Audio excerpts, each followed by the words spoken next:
If you are not super careful about this, it could literally destroy your business. And it's just one thing. If this one thing happens, for most businesses and most contractors and things like that, your business is gone. What is that one thing?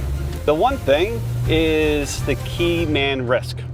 So a key man risk is when there is any one part of your business that solely depends on one person.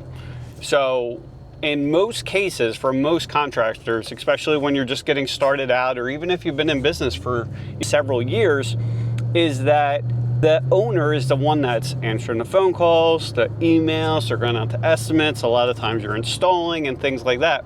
And what can happen is that if something happens to you, your business is gone, right? And I don't want that for you, right? Now, why is this topic coming up again? So I talked about it earlier today.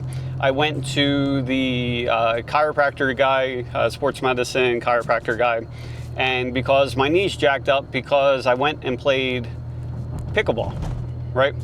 And like, I know for myself, I get injured all the time anymore, right? Because I think there's some kind of like underlying health issues and things like that. But even beyond that, like literally we just got back from vacation and like my shoulder's kind of jacked up because my wife, I swear she just tries to figure out how much shit we can like take away with us on vacation to the point where it's just ridiculous. And so like a normal suitcase, which I think the weight limit's like, 50 pounds or whatever happens to be, somehow she manages to get these freaking suitcases, even the small ones, close to like 50 pounds. And then you got the bigger ones that are like, 65, 70 pounds or, whatever it happens to be. And so anyway, if I was still installing fence, I wouldn't be able to do it. As far as walking around, I can make that happen. If I had to walk around all day on uneven ground, carrying like, the 60 and 80 pounds of concrete and the fence materials and everything else, I don't know what my knee would do with that. I could probably go and get one of those heavy duty knee braces where there's not much movement to it and stuff like that, maybe. But I also know that my my elbow is jacked up because of a pinched nerve. Now, I had surgery on that a while ago, which the surgery would have knocked me out from being able to do physical labor for, I don't know, weeks or like, a month, 2 months or whatever happens to be. But it's still messed up. So like if I'm doing repetitive tasks, even working at a desk. So a perfect example is like if I have my elbow leaning on the desk, it's going to start hurting. And it gets to the point where like my hand goes numb and things like that. So like I had to get I have a different chair, I have like elbow pads and like, shit like that. And so long story short, if I was the one for this company, for H&J, if I was responsible for like day-to-day operations, if I was responsible for packing orders or putting panels together or routing out post or whatever else, or could I do it? Yeah. For how long? I don't know. It really wouldn't be that long. Productivity would be super slow and everything else. And then also, what happens if lately, there's been a lot of health issues where like I don't feel good most of the time. And I talked about that earlier today, where it's kind of incredible on how this company's going and things like that, and what we've been able to accomplish without even me feeling 100%. But lately, like, I'm like kind of screwed up right now. And again, like if it was up to me, I don't know what I would do, right? So number one for most people is somehow now, and I've been through every stage, so it's not like, I grew up with money or anything like that. It's always been a constant struggle for me. Always has been. It's better now than it's ever been, but it's not like money issues just aren't there anymore. They're just on a different level. And so I understand that when you're first starting out, that you may not be able to be like, oh, like Joe says, Joe's right. I can't be the only one involved. Like, I need a helper. Well, maybe you can't afford a helper. We see it time and time again with all the contractors coming in. A lot of these guys are acting like they're doing well and everything's fine, but we have numerous contractors that are bouncing checks left and right at this point. We just do, right? And so they could say they're doing well and everything else all they want, but like, I know what's going on with them because they're not telling me, because I already lived that life, already been through that, right? And so this is where you kind of have to get creative on some of the things, like you just do.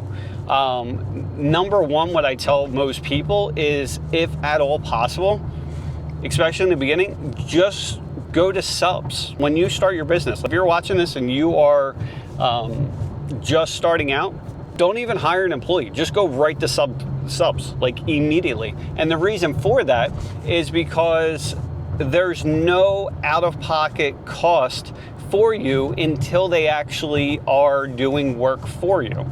So the only way that you're really putting money out is if they're doing something to put money back in your pocket, right?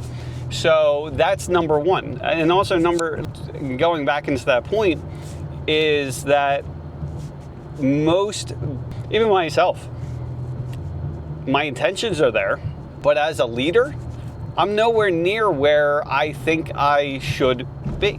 I'm just not, for my personal opinion. Now, we've had issues in the past at work and stuff like that, and there's been these big blow-ups and things like that. And, I have these big meetings afterwards, and I'm like, guys, like, number one, the reason why this is happening is it's my fault. And literally, most people at the company, excluding my wife, and probably Ashley because she's next to my wife all day, is like, no, it's not your fault. But like, I take it as that. And so like, I have a lot of shortcomings, and like, I've been doing this for a really long time at this point. This is first employees back in 2016, I guess. So at this point, 8 years going on 9.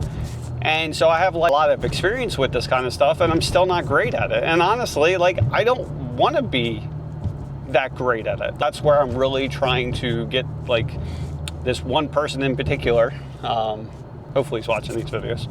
And so anyway, so yeah, look at that. If you can, go the sub route.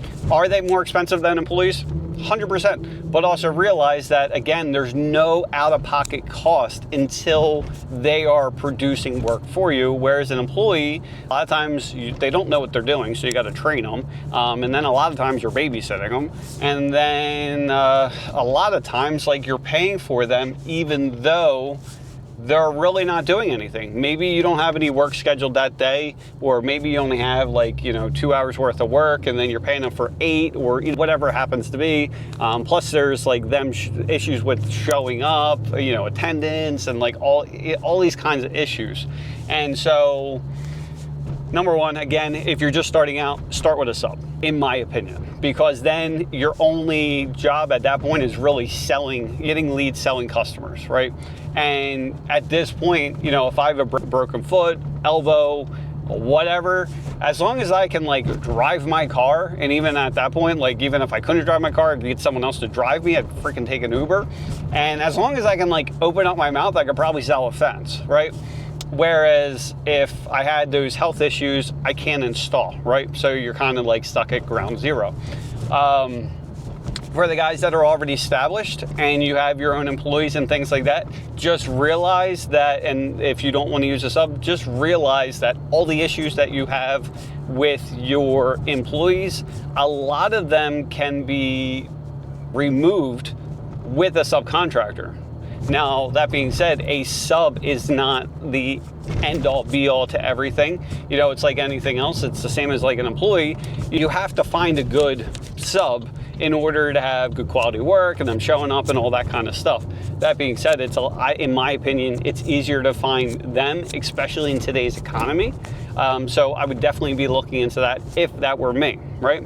The other thing that you can start doing, so again, if just say you're a handyman and you do fencing and you do decks and you do pavers and you do, swimming pools and you do a bunch of random shit, well, you're going to be involved in pretty much everything, all the installations and everything else, because you got too much shit going on. So to be able to hire an employee or subs for that is going to be a hell of a lot more difficult. If you go the sub route and just say you do decks and fence and pavers and pools, right? 4 things. Well, you got to find typically like 4 different subs. Well, finding 1 is a hell of a lot easier than 4. Finding 2 is easier than 4, right? So what you can start doing is start eliminating the different types of services that just aren't that profitable. So, hold on one second. Hey, bud, I'm right around the corner. Yeah, I'm right around the corner. All right, bye. So I'm gonna have to end this soon because I'm picking up my son. But so if you're offering a million different types of things, start eliminating the ones that like you know are a waste of your time. And a lot of this stuff you can just start looking at a time cost basis, right? So if you look at how much that you're charging for the job, how much profit they ended up with, and then how much time that it took you between the quoting process and the installation and the whole shebang. If you take, like, if you made $1,000, and it took you 10 hours, well, you made $100 an hour. Well, if you do that for the 4 different services, you might end up seeing that one or 2 of those services, you might be literally making like $20 an hour, and there's the other, like, so you might make like $20 an hour on like 2 of the types of services. One of them you might make $50 an hour, and then there's another one that you make like $400 an hour.